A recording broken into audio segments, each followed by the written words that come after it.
We are pleased now to welcome Louisville Mayor Craig Greenberg to talk about the citywide expansion of the deflection program, where social workers, mental health professionals help with some 911 calls, emergency calls instead of police. And we just gave you the details in our newscast. Thank you.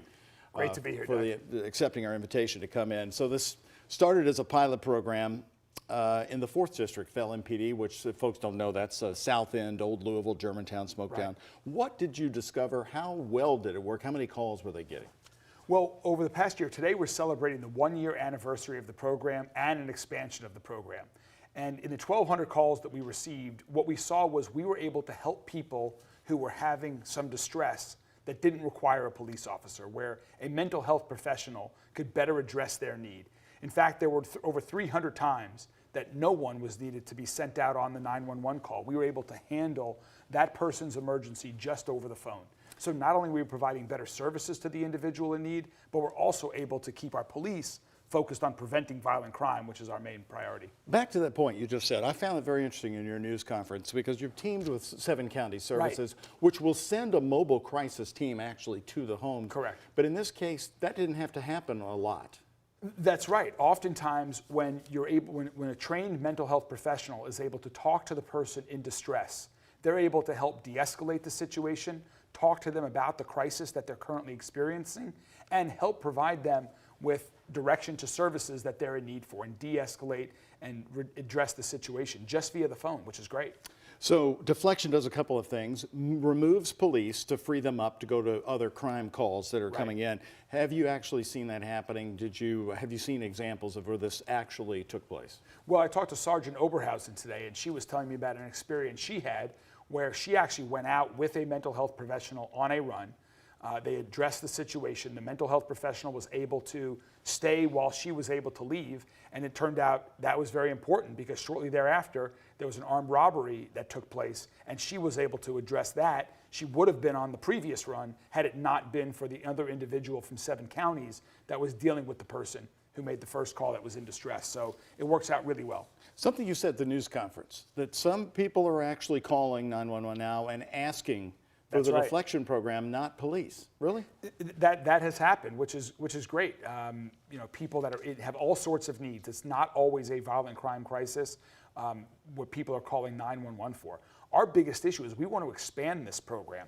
We need more people who want to help others reach out to 7 counties and apply for their program. Whether you're a trained social worker, a mental health professional, or you're just excited about getting the training needed to help others in need, now is the right time to reach out to 7 counties. So if you're going to expand it citywide, and if you get a lot more phone calls based on what we saw with the 4th District, you're right now working hours 2 to 10 p.m. That's correct. And you need employees. So how is that going to work with an extra demand? Well, so our goal is to continue to expand the program.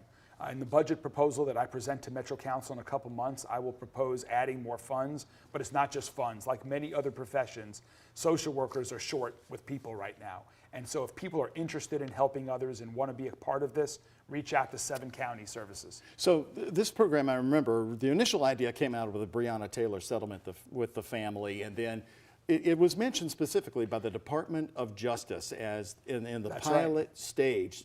Is that giving you more urgency to go ahead and make this permanent and expand it? Yes, we actually started working on this before we had seen the Department of Justice report. It is specifically called out where they mention this pilot program, where there's encouragement to make it citywide. And so this is just one more example. We're not waiting.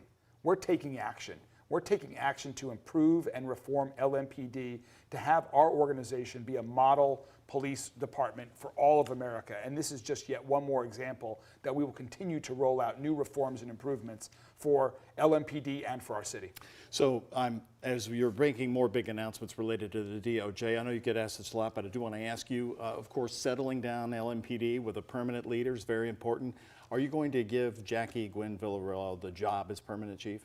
She has expressed to me that she would like to be considered as a candidate for that role. She certainly will be. In the meantime, as interim, she is fully empowered to do her job. She's doing an excellent job as the interim police chief, and I really appreciate the work that she and everyone on LMPD are doing right now. Can you tell me when you're going to name that job permanently? So we just hired a search firm about a week ago. We went through the RFP process, and so we have finalized that. We're right now putting together a plan for the next couple of months, which will involve community feedback, where we'll start the interview project. So I want it to be as soon as possible. I think that's what the community is looking for as well. All right, very good.